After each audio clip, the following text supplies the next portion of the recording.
મોરબીના જેતપરમાં ખેડૂત આંદોલન મુદ્દે મોટા સમાચાર। ખેડૂતો સાથે મંત્રણા માટે આખરે રાજ્ય સરકાર તૈયાર। મંત્રણા માટે સરકાર વતી મોરબી કલેક્ટરનું ખેડૂતોને આમંત્રણ। ઉર્જા વિભાગના પત્રના આધારે કલેક્ટરે ચર્ચા માટે ખેડૂતોને આમંત્રણ આપ્યું। મોરબી અથવા ગાંધીનગરમાં ખેડૂતો સાથે ચર્ચા કરવા સરકાર તૈયાર છે।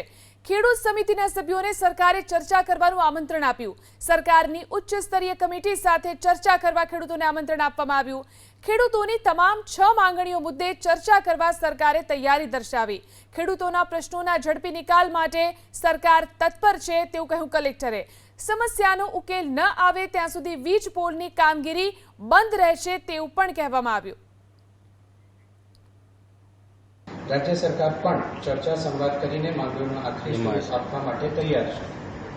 तो उपरोक्त संदर्भे राज्य सरकार वती खेडूत कमिटी अने आगेवानोने राज्य सरकारनी उच्च स्तरीय समिति साथे संवाद अने चर्चा करवा माटे सरकार वती आमंत्रण पाठववामां आवे छे।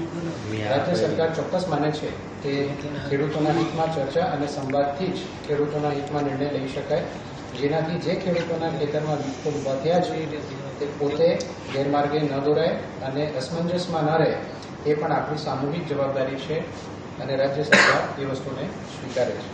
खेडूतोना कोईपण जातनो प्रश्न माटे धरना के अन्य बाबतमां परेशानी न भोगववी पड़े ते हेतुथी खेडूत समितिना सभ्योने राज्य सरकारनी लागणी अने चर्चा माटे बोलावा राज्य सरकार वती आमंत्रण पाठववा विनंती छे।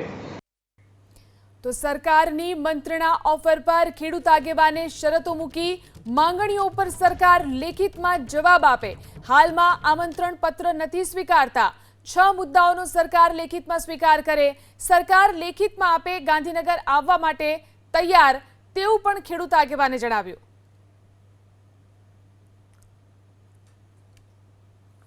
ભાઈ આપણે જે અત્યારે જે તમને સરકાર તરફથી પત્ર મળ્યો છે એમાં સરકાર દ્વારા એવું પણ લખવામાં આવ્યું છે કે જે પ્રમાણે રાજસ્થાન સરકાર દ્વારા આ જે ભાવ છે એ આપવામાં આવ્યા તે દિશામાં પણ વાતચીત કરવામાં આવશે। અન્ય માગણીઓ તરફ પણ સરકાર પોઝિટિવ હોવાની વાત એમાં જે છે પત્રમાં ઉલ્લેખ કરવામાં આવ્યો છે। આપણી કઈ રીતે માગણી છે ને આપણે શા માટે આ લેટર જે છે એનો અસ્વીકાર કરીએ છીએ? રાજસ્થાનની માગણી પ્રમાણે આપવામાં આવશે એવું લખેલું હોય લેટરમાં। અને બીજી વાત કીધી કે પોઝિટિવ પણ કહેવાય ને, અમારી જેટલી વાર અહીં કર્મચારી આવેલા હોય કે કોઈ પણ વ્યક્તિ મધ્યસ્થી બનીને આવેલા છે એને અમારા કમિટી હોય કે આ ખેડૂતના જે જેતપુર ઉપવાસ છાવણી પર બેઠેલા તમામ ખેડૂતોની એક જ માંગ છે। અમે લેખિતમાં રજૂઆત કરી છે 6 પોઈન્ટ ઉપર, કેમ કે ઉર્જા વિભાગ પાસે બધા ટેકનિકલ માણસ છે અને એ રજૂઆત કરેલી એના કેટલા દિવસ થયા। આટલા દિવસ સુધી હજી સરકારને કે એના ટેકનિકલ માણસોને અભ્યાસ કરવાનો સમય નથી મળ્યો। એ અભ્યાસ કરીને ક્યાં સુધી પહોંચ્યા છે, એનું સ્ટેન્ડ શું છે, હું એમ કહેવા માગું છું। ઉર્જા વિભાગ કે ગુજરાત જે મુખ્યમંત્રીનું સ્ટેન્ડ શું છે? એક તરફ ખેડૂતોની ડિમાન્ડ છે તો આ જે 5 કે 4 જેટલા દિવસ થયા અભ્યાસ કરીને ટેકનિકલ માણસ એનું સ્ટેન્ડ શું છે? આ સ્ટેન્ડ એકવાર ક્લિયર થાય એવો પત્ર હજી અમને મળેલ નથી કે તમારા 6 પોઈન્ટ ઉપર અમારા 6 પોઈન્ટનું આ સ્ટેન્ડ છે।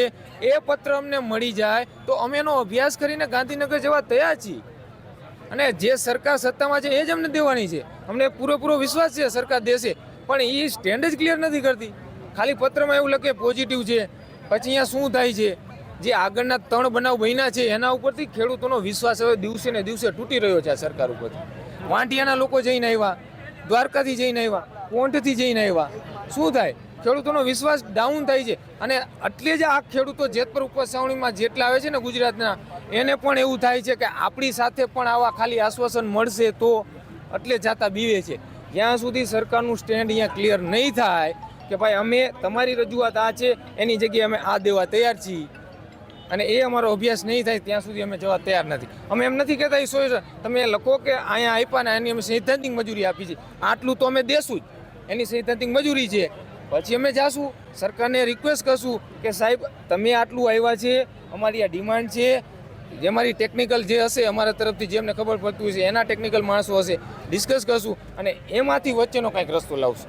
પણ સરકાર તરફથી કાંઈ આપ્યું જ નથી સ્ટેન્ડ, ફક્ત એટલું કીધું પોઝિટિવ છે।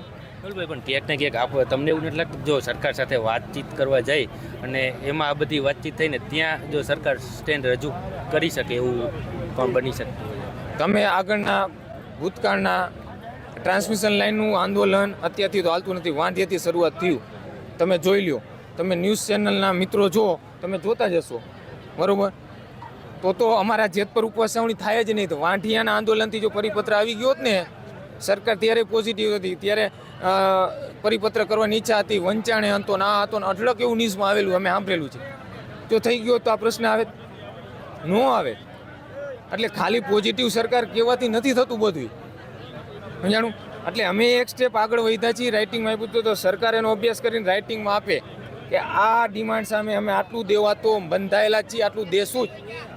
એ જ્યાં સુધી ક્લિયર ના થાય, અમને ના મળે ત્યાં સુધી અમે કઈ રીતે ગાંધીનગર દોડ્યા જઈએ?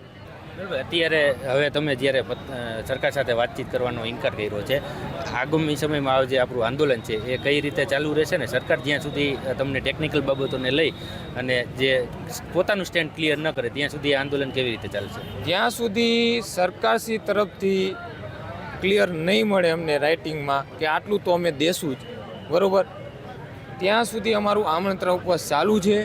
અને અમે આ ઉપવાસ પર ખેડૂતો બેસવાના છીએ. અને જરૂર પડે તો અઢળક ગુજરાતના તમામ લોકો કહી રહ્યા છે અમે પણ તમારા સપોર્ટમાં આમંત્રણ ઉપવાસ કરશું. તો ધીરે ધીરે આ સંખ્યામાં પણ વધારો થશે. અત્યારે અમે અહીંયા 9 લોકો બેઠા છીએ, ધીરે ધીરે આ સંખ્યા વધશે. અને પછી આ ગુજરાતના તમામ લોકો આવશે તો આ ગુજરાત લેવલે પણ એક આનો પડઘો પડશે.